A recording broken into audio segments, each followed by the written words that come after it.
Hola a tothom. Hola a tothom, moltes gràcies per venir. Gràcies.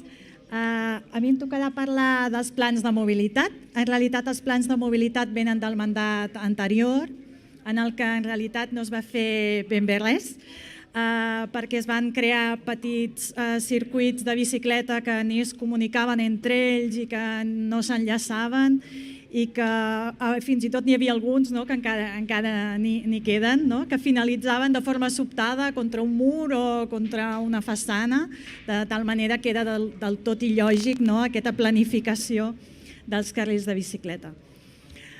Nosaltres en aquest mandat pensàvem que, com que hi havia hagut unanimitat a l'hora de sumar-se a la declaració d'emergència climàtica i a tots els plans de millora que s'han proposat també des de la Generalitat per la conservació del medi ambient, semblava que el tema es desencallaria una miqueta. En realitat, el que es pretén amb aquests plans de mobilitat és la transformació de la mobilitat de la nostra ciutat cap a un sistema sense carburants.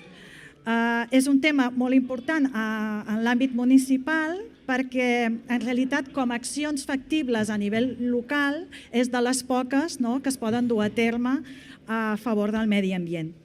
Encara que tenim clar que nosaltres ens sumem a totes les accions tant de territori com a nivell nacional, també hem de tenir en compte que aquestes accions no vol dir que treballem com a illes en el nostre país, sinó que són part d'una comunitat i el resultat és ampli i a nivell nacional.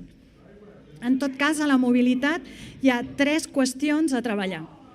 Una és la promoció de la mobilitat tant entre particulars com a nivell públic. El segon és el control de fums i soroll. I el tercer és la regulació de tota aquesta mobilitat nova que es anirà introduint a la nostra ciutat.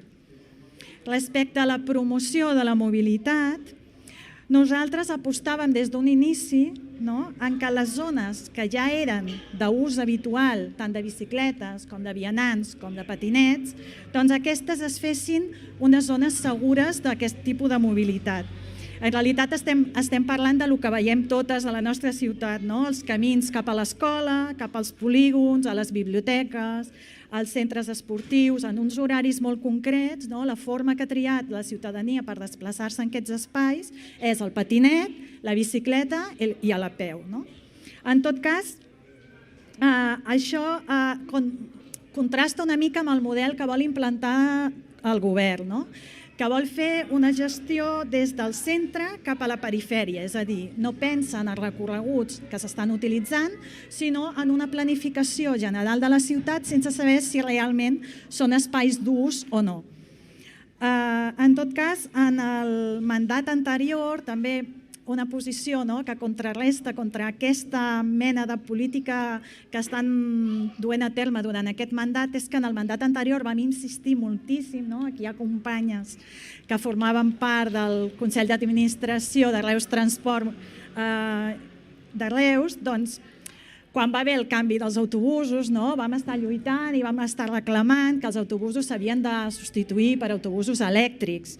I no hi va haver manera, van tancar un contracte en el que tots els busos se van substituir per autobusos de gasoil, quan ja estàvem en un procés en el que sabíem que el gasoil es aniria vetant el seu ús i fins i tot en les zones de baixes emissions estaria prohibit la circulació d'aquests autobusos. Però l'Ajuntament de Reus va fer aquest contracte, va fer aquesta substitució d'autobusos per uns de gasoil, que a més, aquest pagament dels busos ens tindrà lligats fins al 2030, vull dir que no és poc, abans que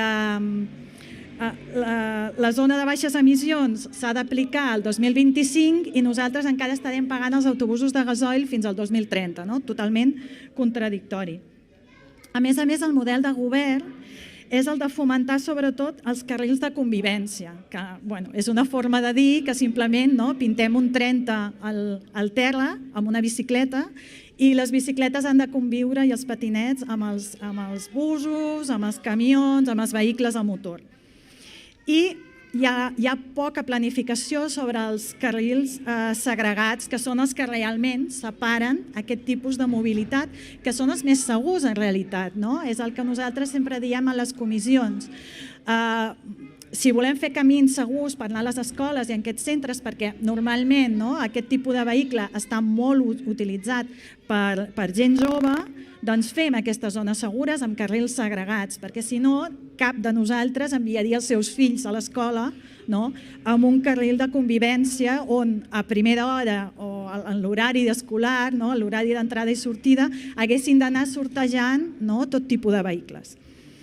A més, el que també xoca molt que des de govern es vulgui vendre aquesta opció de que sí que s'està treballant per aquest tipus de circulació i de promoció de les bicicletes i els patinets, mentre un partit que està al govern, com és Ada Reus i la regidora Vázquez, aposti justament pel sistema contrari.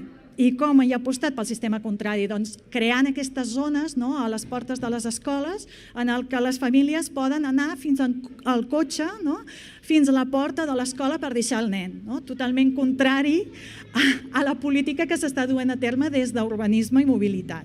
Vull dir que són com a propostes antagòniques dintre del mateix govern, que tampoc és comprensible.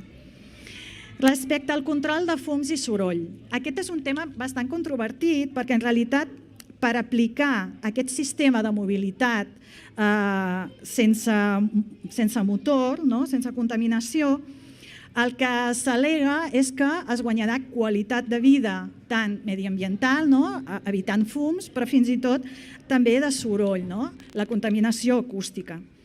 L'ordenança de soroll que tenim vigent actualment en aquest Ajuntament és del 1999 i no s'havia actualitzat en absolut. Ara s'ha fet una actualització de l'ordenança de soroll que simplement s'ha agafat ordenances que ja estaven vigents en altres municipis i s'ha proposat agafar-la com una ordenança municipal de Reus.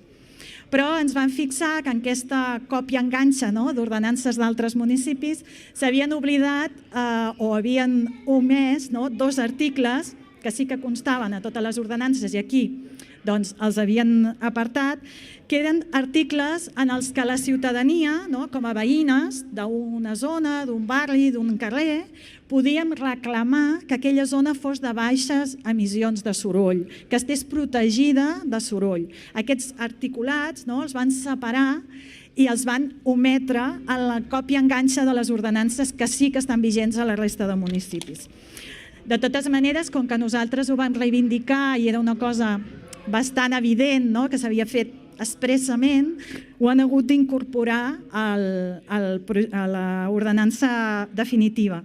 El que no han acceptat són altres propostes que també van fer respecte al soroll, que era l'ampliació de zones protegides, com per exemple els centres de dia, al voltant dels centres de dia, al voltant de les residències de gent gran, dels centres quirúrgics d'animals, dels nuclis zoològics. Aquestes esmenes que van fer no han estat acceptades, tot i que algunes d'elles es contradiuen en el que sí que està recollit a l'ordenança de civisme, però bé, és un altre tema. Respecte als fums, que és un altre dels paràmetres que hauríem de tenir, dades anteriors i posteriors a la implantació del pla de mobilitat, el que ha passat és que no s'han fet controls de fums. Nosaltres hem estat preguntant reiteradament a la regidora Vázquez quants controls de fums s'havien fet en els darrers 5 anys, ja tirant llarg.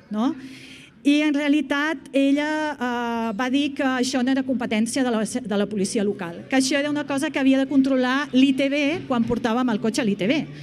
Cosa que no té cap sentit perquè, clar, entre ITB i ITB el cotxe també circula, però bé.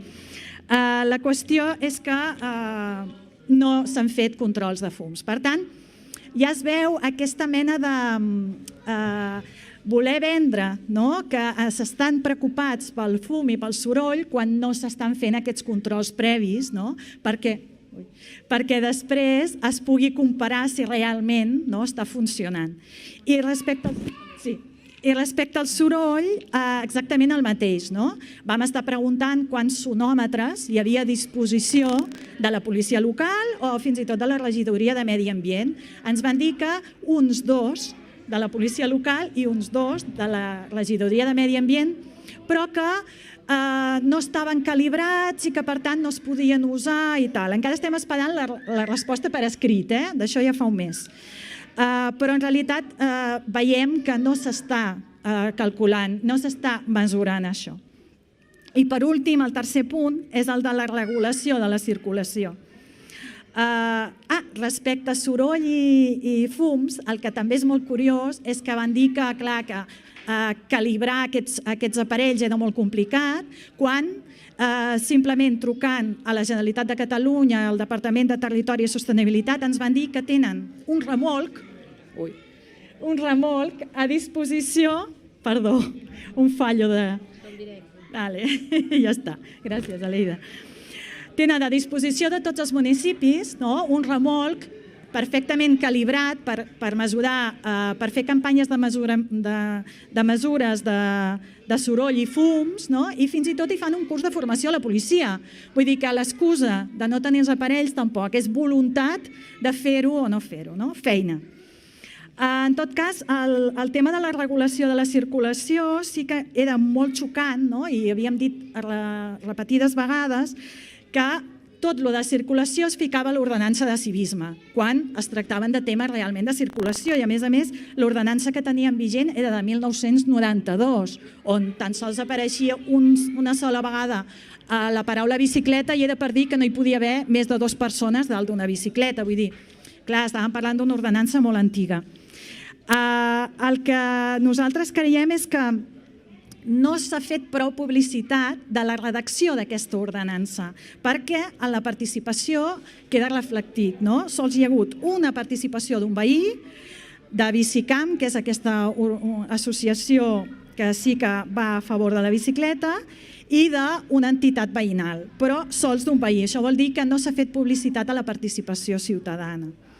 En tot cas, el que englobaria també una miqueta tot, perquè ja m'he passat de temps, em sap molt de greu, és el fet que tot aquest tema de la mobilitat, de voler baixar les emissions de fum, les emissions contaminants que també són de soroll, fins i tot en els centres educatius al voltant, que està clar que els estudis diuen que baixen la concentració dels alumnats i que no afavoreixen en absolut l'aprenentatge. Doncs tot això també s'ha d'implantar, a més, amb altres mesures, com per exemple noves zones verdes, més zones verdes a la nostra ciutat i també una conservació especial del poc sòl agrari que tenim, que és bastant escàs al nostre terme municipal, i fins i tot poder-lo ampliar fent traslladar amb algun programa, fent traslladar les empreses que s'han anat establint en sòl agrari als terrenys industrials que ja hi ha determinats a la nostra ciutat. I res més. Si després teniu alguna altra pregunta, moltes gràcies.